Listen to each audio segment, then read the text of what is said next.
Hidupku untuk kemuliaan-Mu, semuanya hanyalah bagi-Mu.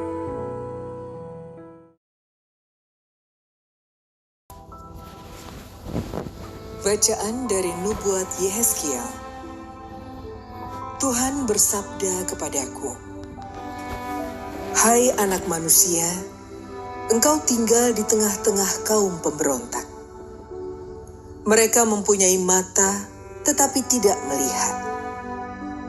Mereka mempunyai telinga, tetapi tidak mendengar, sebab mereka itu kaum pemberontak. Maka engkau anak manusia, siapkanlah bagimu barang-barang seperti seorang buangan, dan berjalanlah seperti seorang buangan di hadapan mereka pada siang hari. Berangkatlah dari tempatmu sekarang ini ke tempat yang lain, seperti seorang buangan di depan mata mereka. Barangkali mereka akan insaf bahwa mereka adalah kaum pemberontak. Bawalah barang-barangmu itu keluar seperti barang-barang seorang buangan pada siang hari di depan mata mereka. Dan engkau sendiri harus keluar pada malam hari di depan mata mereka, seperti seorang yang harus keluar dan pergi ke pembuangan. Di depan mata mereka, buatlah sebuah lubang, dan keluarlah dari situ. Di depan mata mereka, taruhlah barang-barangmu di atas bahumu, dan bawalah itu keluar pada malam gelap. Engkau harus menutupi mukamu, sehingga engkau tidak melihat tanah. Sebab aku membuat engkau menjadi lambang bagi kaum Israel. Lalu kulakukan seperti diperintahkan kepadaku. Aku membawa pada siang hari barang-barang seperti perlengkapan seorang buangan. Dan pada malam hari, aku membuat lubang di tembok dengan tanganku. Pada malam gelap, aku keluar, dan di hadapan mata mereka, aku menaruh barang-barangku ke atas bahuku. Keesokan harinya, turunlah sabda Tuhan kepadaku.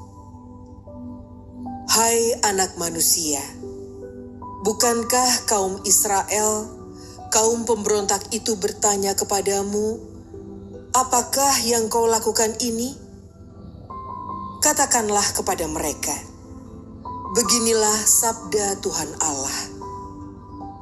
Ucapan ilahi ini mengenai Raja di Yerusalem dan seluruh kaum Israel yang tinggal di sana. Katakanlah, aku menjadi lambang bagimu. Seperti yang kulakukan ini, begitulah akan berlaku bagi mereka. Sebagai orang buangan, mereka akan pergi ke pembuangan. Dan raja mereka akan menaruh barang-barangnya ke atas bahunya pada malam gelap dan akan pergi keluar. Orang akan membuat sebuah lubang di tembok supaya baginya ada jalan keluar. Ia akan menutupi mukanya supaya ia tidak akan melihat tanah itu. Demikianlah sabda Tuhan.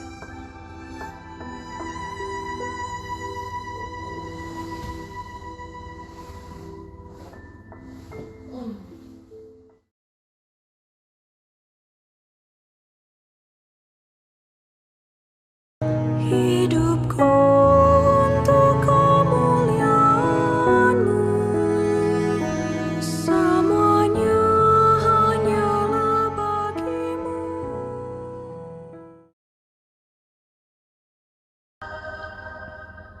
Inilah Injil suci menurut Matius. Sekali peristiwa, datanglah Petrus kepada Yesus dan berkata, "Tuhan, sampai berapa kali aku harus mengampuni saudaraku jika ia berbuat dosa terhadap aku? Sampai 7 kalikah?" Yesus menjawab, bukan hanya sampai 7 kali, melainkan sampai 70 kali 7 kali. Sebab hal kerajaan surga itu seumpama seorang raja yang hendak mengadakan perhitungan dengan hamba-hambanya. Setelah ia mulai mengadakan perhitungan, dihadapkanlah kepadanya seorang yang berhutang 10.000 talenta. Tetapi karena orang itu tidak mampu melunasi utangnya, raja lalu memerintahkan supaya ia beserta anak, istri, dan segala miliknya dijual untuk membayar utangnya. Maka bersujudlah hamba itu dan menyembah dia. Katanya, "Sabarlah dahulu, segala utangku akan kulunasi." Tergeraklah hati raja oleh belas kasihan akan hamba itu, sehingga hamba itu dibebaskannya dan utangnya pun dihapuskannya.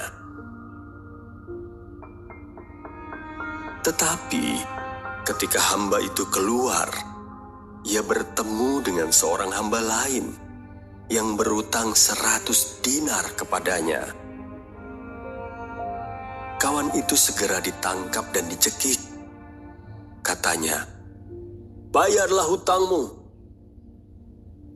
Maka sujudlah kawan itu dan minta kepadanya, "Sabarlah dahulu, hutangku itu akan kulunasi." Tetapi ia menolak dan menyerahkan kawannya ke dalam penjara sampai semua utangnya ia lunasi.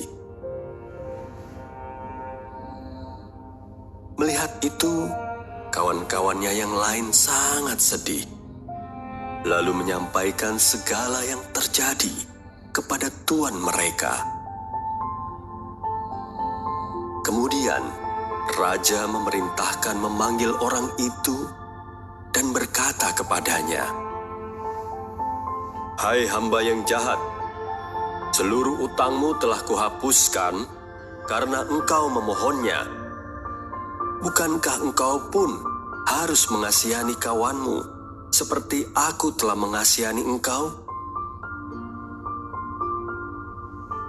Maka marahlah tuannya dan menyerahkan dia kepada algojo-algojo sampai ia melunasi seluruh utangnya.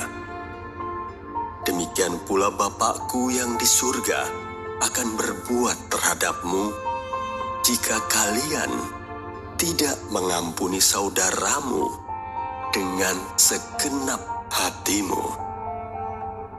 Setelah Yesus selesai dengan pengajarannya, berangkatlah ia dari Galilea dan tiba di daerah Yudea di seberang Sungai Yordan.